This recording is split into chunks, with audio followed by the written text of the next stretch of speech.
Okay, we're going to finish reading out aloud that Space Pirate article in Wikipedia.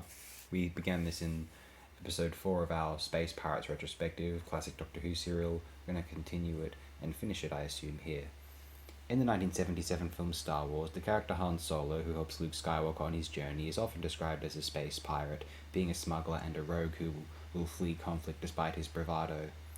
The same year, Leiji Matsumoto created the iconic manga series Space Pirate Captain Harlock.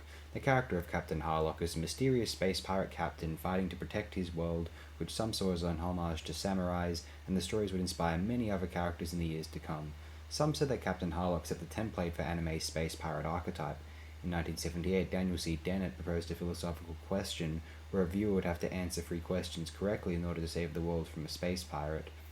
The following year, the first book in Douglas Adams' Hitchhiker's Guide to the Galaxy series featured space pirates.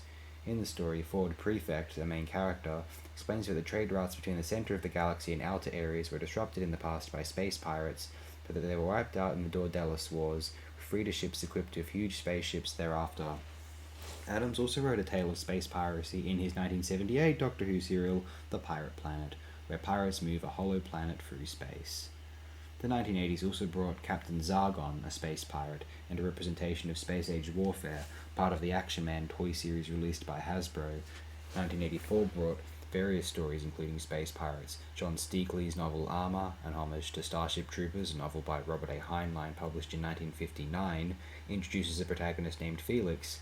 In the 1990 sequel Vampires, Jack Crow, an anti-hero, is introduced who is a legendary space pirate, which may have been the source for Johnny Depp's Jack Sparrow. The same year that Armor was published, the film The Ice Pirates was shown in US theaters.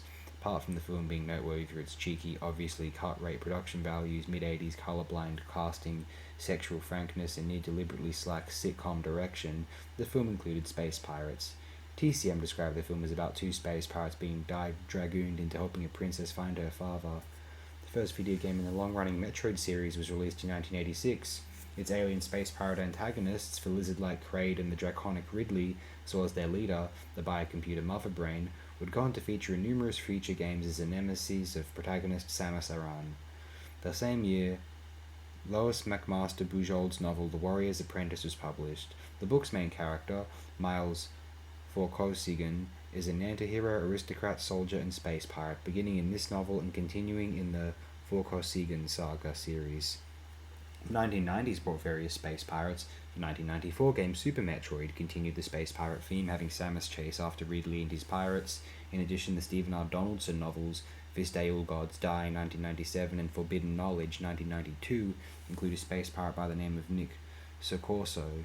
This portrayal was criticized by the fact that Sucorso may have raped the protagonist Morn in the latter novel, depending on how one defines the term rape. Yes, indeed.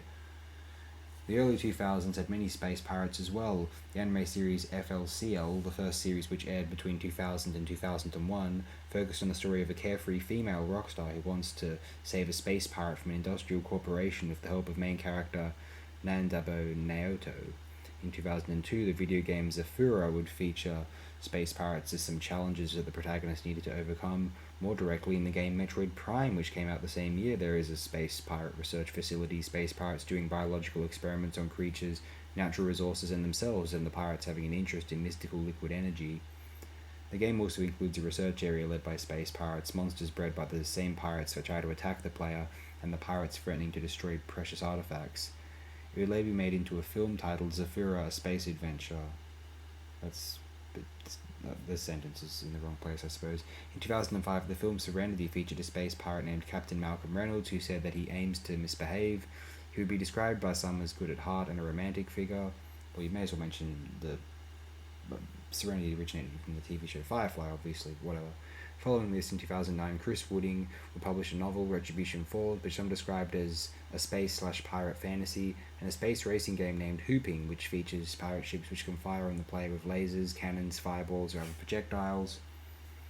In the 2011 novel The Martian, adapted as a 2015 motion picture, botanist Mark Watney declares he's the first space pirate.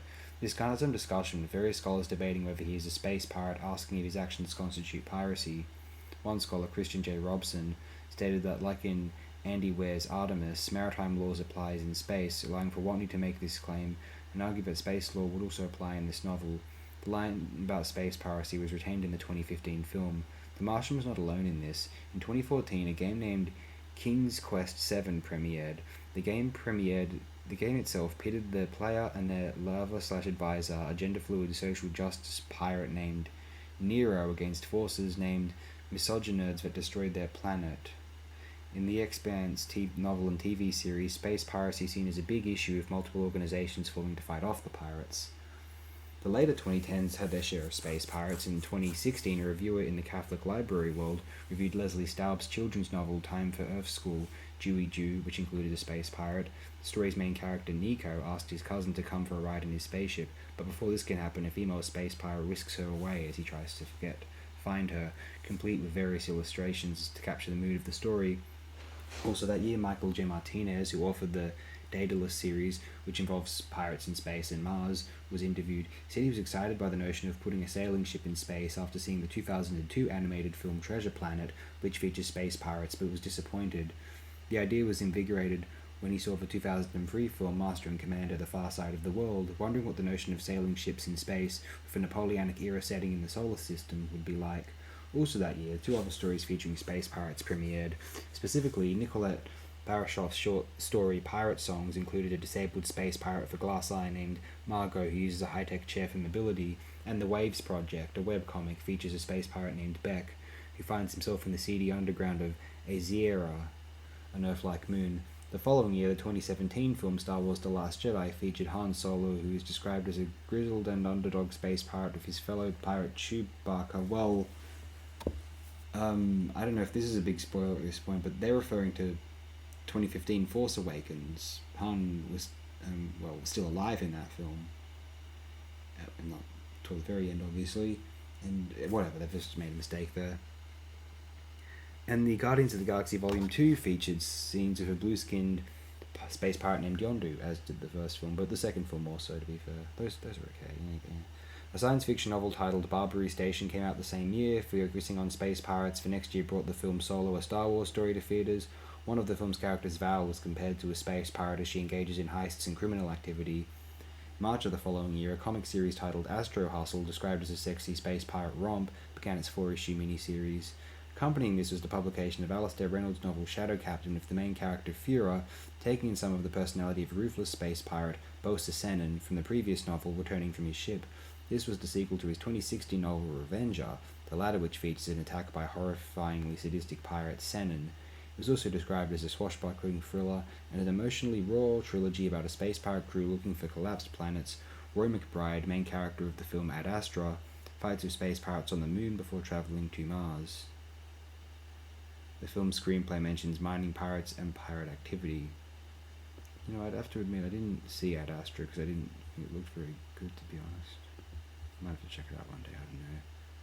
This has gotten to nearly 10 minutes, and the last one had a bit of trouble with copywriting, so we'll just close it here, won't we? Thanks, everyone. We'll finish this article in the next one.